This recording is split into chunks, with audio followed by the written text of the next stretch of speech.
Salut à tous, bienvenue dans Wildlife en direct sur Brut. On est face aux charognards au cœur de la plaine du Serengeti. Et là on est sous un vautour de rupel qui vient de se repaître sur une carcasse. Alors ça peut être carcasse de gnou, de zèbre, le plus plausiblement. Parce que là on est au cœur de la grande migration. Donc c'est 1,5 million de gnous qui remontent vers le nord du Serengeti et qui vont passer au Kenya dans le Masai Mara. Et environ 800 000 zèbres qui les suivent. Bien sûr, les charognards sont partout autour. Donc c'est quoi les charognards? C'est les hyènes, bon, qui peuvent aussi être des prédatrices. C'est le chacal et puis c'est des oiseaux comme les vautours, différentes espèces. Donc là on a un vautour de rupel, très beau avec le dos tacheté. En fait la couverture à l'air, hein, c'est pas vraiment le dos de l'oiseau, mais c'est bien la surface de l'aile. Les marabouts qui sont des cigognes géantes avides de chair qui peut être en décomposition parce que tous ces oiseaux ont un estomac très fort en fait, avec des sucs gastriques très puissants, très acides qui leur permettent de digérer même une viande en décomposition. Et ça plaît. Devant on a les marabouts qui émergent de la savane avec quelques têtes de vautours et on va s'approcher. Waouh, il y a des petits combats là-bas. Ah ouais, je vois des vautours qui se fight. On va essayer de s'approcher après avoir fait un petit plan de ce magnifique vautour de rupel. Donc là, l'anecdote, c'est marrant de tomber sur lui. Le vautour de rupel, on a retrouvé dans un réacteur d'avion qui volait à plus de 10 000 mètres d'altitude, peut-être même 12 000 mètres, des plumes de vautour de rupel qui se seraient fait tuer malheureusement par l'avion. Mais ça a été au moins la preuve que des oiseaux pouvaient voler à ces altitudes. Et le vautour de rupel, pour l'instant, c'est celui qui détient le record d'altitude. Donc voilà, très haut dans l'atmosphère, à la limite entre probablement de la respirabilité de l'air. Ces oiseaux sont capables de monter grâce à des thermiques. Oh, on a l'atterrissage l'atterrissage d'un vautour sur la carcasse, magnifique, et les ailes écartées. Donc là on en a plusieurs qui arrivent, donc bien sûr qu'est-ce qui se passe? Un premier vautour, un premier charognard, même un chacal, un marabout détecte une carcasse et la vue ultra puissante des rapaces ou des autres charognards détecte la descente des congénères ou d'autres espèces. Et là on a un vautour. Qu'est-ce que c'est ça? C'est peut-être un vautour africain. Je vois pas bien, ouais, ça doit être ça. Plusieurs espèces, le vautour à dos blanc, le vautour de rupel et le vautour orikou qui est le roi des vautours avec sa tête dénudée. Bon là j'en vois pas pour l'instant. Qui viennent se nourrir, voilà, et la carcasse peut-être de 100 kg, 250 kg pour un gnou va être nettoyée en quelques heures. Hop, ça atterrit. Ah, il y a un orikou. Il y a un orikou au sol, c'est le vautour qui fait presque 2 fois la taille et la corpulence du moins des autres. C'est le vautour un peu des dessins animés, avec la tête complètement dénudée, un peu rouge, un peu sévère, elle ressemble à un dinosaure. Là où les autres vautours un peu plus petits vont patienter, alors que lui c'est taille la part du lion sur la carcasse. Ils vont patienter et bénéficier du fait que le vautour orikou, qu'on va aller voir de plus près, Kim, si tu veux bien qu'on s'avance un peu, s'il te plaît, qui lui va écorcher l'animal avec son bec puissant, crac, va ouvrir la première peau d'un animal qui serait peut-être mort de fatigue ou de vieillesse. Bien sûr, quand un prédateur est passé avant eux, c'est-à-dire par exemple un lion, un lycaon ou une hyène, les vautours ont moins de mal à pénétrer la carcasse et s'en nourrir. Waouh, le floc de vautours, c'est magnifique. Là, on a plusieurs espèces. I think you can slow down. Je pense qu'on peut s'arrêter. Kim. Merci. Waouh. Imaginez la chance qu'on a là. Imaginez la chance qu'on a d'être en direct dans le Serengeti, au milieu d'un vol de charognard, sur une carcasse qu'on ne voit même pas tellement il la recouvre. Je ne veux pas dire de bêtises, mais je pense que c'est un zèbre, parce que je vois du blanc et du noir qui émergent de la végétation. Est-ce que c'est un zèbre qui aurait été tué dans la nuit? Est-ce que c'est un zèbre qui est mort de fatigue? Un jeune qui n'a pas pu suivre ses parents dans cette grande migration de 2000 km? Difficile à dire. Ce qui est sûr, c'est que ça fait le bonheur. De gauche à droite, des vautours de rupel tachetés, des vautours africains brun foncé, du vautour orikou qui est... Ah, il est au fond, il s'est un peu décalé, il doit avoir fini de manger, il ne va pas tarder à décoller. Le vautour orikou, c'est l'énorme oiseau brun foncé, derrière les marabouts. Donc les marabouts sont ces grandes cigognes, c'est de la famille des cigognes, au dos ardoisé, magnifique, à la tête particulière on va dire, dénudée. Tous ces parties nues en fait chez les marabouts et les vautours permettent de pénétrer les orifices, donc ils vont pénétrer par les endroits où la chair, la peau est la plus fine, Donc c'est les aisselles, c'est les yeux, c'est l'anus, voilà, c'est tout ça. Et là, ça permet d'aller piocher dans les abats, les parties nobles, ou les petits bouts de chair qui auraient été oubliés par le prédateur. Oh, les bruits! On va les écouter un peu là.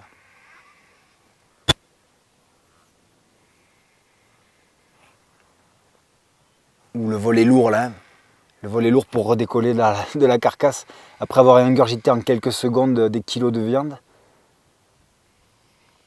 On voit les processus d'intimidation, hein, le cou tendu, les ailes écartées. On a le vautour voilà, de Rupel, pop, ça y est, ça reprend.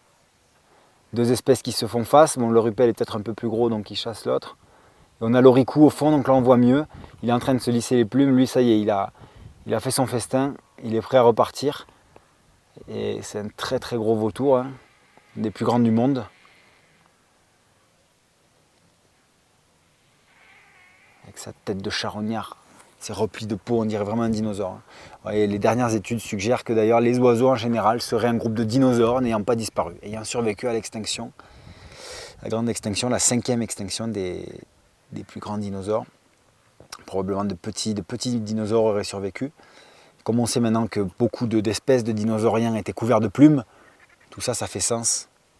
Les oiseaux seraient donc des dinosaures qui sont là sous nos yeux en train de se prendre le bec, c'est le cas de le dire, et de défoncer la carcasse d'un zèbre. Et on a les gnous juste derrière qui ne se rendent pas compte que ce seront eux qui seront nettoyés comme ça par les charognards qui sont hyper utiles à l'écosystème de la savane. Il faut savoir que pendant longtemps, les hommes ont lutté contre eux. On les empoisonnait, on les tirait, on leur envoyait des flèches, on a retrouvé des vautours vivants avec une flèche en travers du cou. Pareil pour les marabouts, pareil pour les cigognes hein, qui peuvent parfois être un peu charognardes. Parce que c'était les oiseaux de mauvais augure, les oiseaux de mauvais présages, de charognards, sales, infréquentables, qui mangeaient des corps morts. Donc ça fait un peu, voilà, c'est pas très ragoûtant on va dire, mais pourtant ils sont indispensables à ce milieu naturel. Parce qu'ils préviennent aussi pas mal les risques d'épizootie, c'est-à-dire quand un animal malade meurt de mort plus ou moins naturelle, il peut être aidé par un prédateur qu'il aurait sélectionné, ou de mort complètement naturelle. On a un beau vautour qui arrive là, qui va atterrir sur la gauche. Regarde ça. Wow. Qu'est-ce que c'est ça? Ça c'est un Africain. On voit la surface alaire hein, qui s'étend. Et à la fin, le train d'atterrissage qui sort et hop, voilà, le voilà posé. Il se fait direct un peu recadrer. C'est pas parce que tu arrives en dernier que tu seras servi tout de suite. Au contraire. Waouh. Et oh là là, le vautour de gauche, le Rupel, là, ils ont le jabot gonflé, ils ont des sacs en fait assez colorés, dénudés sur la poitrine, impressionnant. Ça fait vraiment des gueules de raptor là. Et je disais que ça prévient les risques d'épizootie, c'est-à-dire de contamination des sols et donc des autres animaux sains par ingestion de la viande malade. On a un énorme vautour qui va arriver, est-ce qu'on peut se tenir prêt? Le gros Oricoux qui est le plus gros des vautours d'Afrique, là, whoop, il baisse la tête, il sort le trait. Ah ben non, c'est pas un Oricoux, je me suis trompé. Je pensais, c'est un Rupel encore.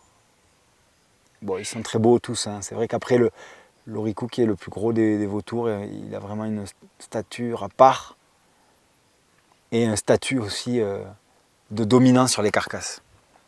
S'il y en a un qui arrive, j'essaierai de le repérer. Donc voilà, donc les charognards, au contraire, hyper utiles. On doit leur dire merci. Quand ils reviennent dans nos montagnes, comme c'est le cas actuellement par exemple en France, il faut saluer ça parce qu'ils débarrassent tous les ongulés, qu'ils soient d'ailleurs sauvages ou domestiques, des carcasses. Alors, il y a quelques cas hein, de charognards qui peuvent s'attaquer à un nourrisson, un nouveau-né qui serait encore un peu bloqué dans son placenta. Ils ne sont pas des prédateurs. Il y a eu quelques cas recensés, il ne faut pas le nier. Mais le gros du régime des vautours, c'est bien sûr les charognes et les cadavres. D'où leur nom de charognard.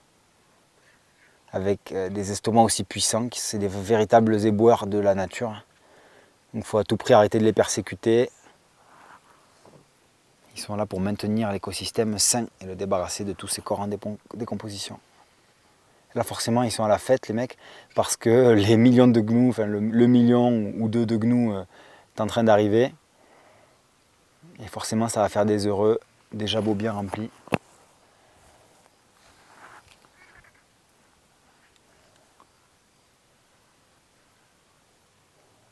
autour de nous, on a cette grande migration. Donc les zèbres qui eux, ont l'air plutôt sains à côté de nous. Donc ça c'est le zèbre des plaines hein, qu'on a déjà vu sur les bords de la rivière Mara. Donc ça c'est le gros du troupeau. Hein. Enfin bien sûr il y en a quelques-uns là, mais on y parle de un peu moins d'1 million de zèbres. Dans les zèbres des plaines, l'effectif total est un peu moindre. Il y en a quand même le gros des troupes qui migrent ici entre Serengeti, Masai Mara et Ngorongoro. Wow, on voit de la poussière au loin, ça va être des gnous qui s'activent. Voilà, c'est le début de la grande migration, en tout cas ils sont en train de passer par ici.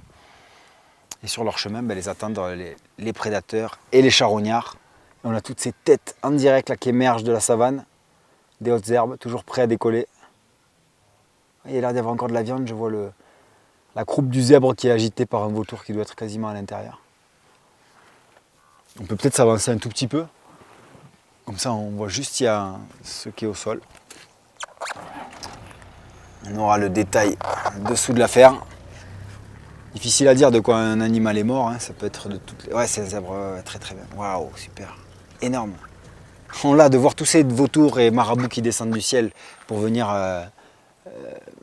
manger du zèbre, pourrait attirer aussi des hyènes, des chacals. Oh, le vautour. Oh là là, regarde ça, comment il rentre la tête sous la peau. Voilà, la peau d'inudé, on en parlait. De la tête et du cou du vautour. Avec l'oricou au fond, énorme bec qui a servi probablement à écorcher l'aine, là c'est l'aine de l'animal. Maintenant les autres rentrent leur bec à l'intérieur et clac, clac, clac, clac, viennent chercher la chair, qui n'a même pas eu le temps de se putréfier parce qu'il a l'air assez frais ce zèbre. Et la tête elle disparaît complètement dessous. Ouais, on voyait des vautours depuis un petit moment, on comprend ce qu'ils attendaient. Et là c'est clair. Donc la mort du zèbre aura nourri d'autres espèces. Donc c'est voilà, c'est un cycle. Là, la mort c'est la vie. Et la vie c'est la mort. La vie du vautour en dépend du moins. Voilà, ça c'est le rupel qui s'envole, gros bruit. C'est énorme de voir ça en live. Le festin des charognards, qu'on peut voir aujourd'hui de plus en plus aussi en Europe, hein, avec le retour des vautours dans les montagnes. Ici on est sur des espèces africaines qui maintiennent cet écosystème du Serengeti en bonne santé. Et ça c'est quand même énorme. Alors, regarde ça. Ah il est bon, boum, boum, boum. Quand j'arrive en sautant, je baisse la tête et j'écarte les ailes, je suis menaçant. Je fais signe que je ne suis pas prêt à laisser ma part à l'autre. C'est quand même des oiseaux impressionnants. On parle de près de 2 mètres d'envergure, 2,50 m d'envergure. On a un marabout au-dessus, voilà, lui aussi il a vu la colonne de vautours descendre les uns après les autres. Et lui aussi il est peut-être en train d'arriver, je ferai un signe si je le vois descendre. Il est en train de tournoyer autour de la carcasse. Il se dit bon, est-ce qu'il reste quelque chose au sol, est-ce que ça vaut le coup de descendre? Bon, voilà, on est parmi les plus grandes envergures du monde là, avec des oiseaux qui font 2,50 m d'envergure. Et ça peut aller jusqu'à 2,70 m pour le marabout, donc c'est vraiment des ptérodactyles des temps modernes. Voilà, il descend le marabout, il va finir par faire son petit vol à voile, parachuter. À mon avis, il va refaire un arc de cercle. Oh là là, quand ça s'envole lourdement là, et voilà, attention. On a une petite pluie fine, parce que voilà, faut savoir que les troupeaux suivent la saison des pluies pour se repaître d'herbes tendres, donc les troupeaux de mammifères. Et les charognards, eux, c'est une aubaine. Et là, voilà, regardez le marabout qui atterrit. Magnifique. Extra. Donc la surface à l'air de ces oiseaux, c'est-à-dire la largeur de l'aile, la longueur de l'aile, font qu'ils peuvent capter des courants ascendants. Quand des bulles d'air chaud se détachent de la sabane chauffée par le soleil, ces bulles d'air chaud vont les amener en altitude. Ça va leur permettre de prospecter comme ça au-dessus de la grande plaine, et de détecter grâce à leur œil perçant un cadavre éventuel d'animal. Ouais, et puis le bec des vautours, il ne doit pas faire bon se faire voler dans les plumes. Parce qu'il est très tranchant, très... Et voilà, et notre nouvel ami qui s'approche de la carcasse, il a une autre manière de se nourrir. Le marabout, il prend généralement les bouts laissés par les autres. S'il y avait eu un petit combat entre deux vautours pour un bout, et que voilà, des tout petits bouts qui comme il attraperait un insecte, vont lui permettre de se nourrir lui aussi sur la carcasse sans forcément avoir à se disputer avec les vautours. Ouais. Chacun sa place en fait, chacun son rôle dans le nettoyage de ce zèbre. Et là je pense qu'on va bientôt rendre l'antenne parce que la pluie commence à tomber. Bon, on est en direct dans Wildlife avec les charognards du Serengeti. Et ça c'est un spectacle assez rare, précieux. Et on vous dit à 10 chats dans Wildlife sur Brut.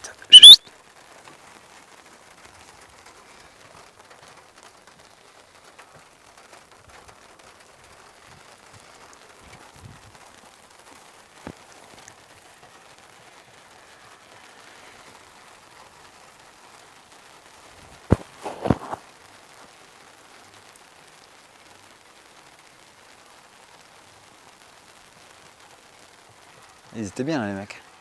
Putain, le pauvre zèbre.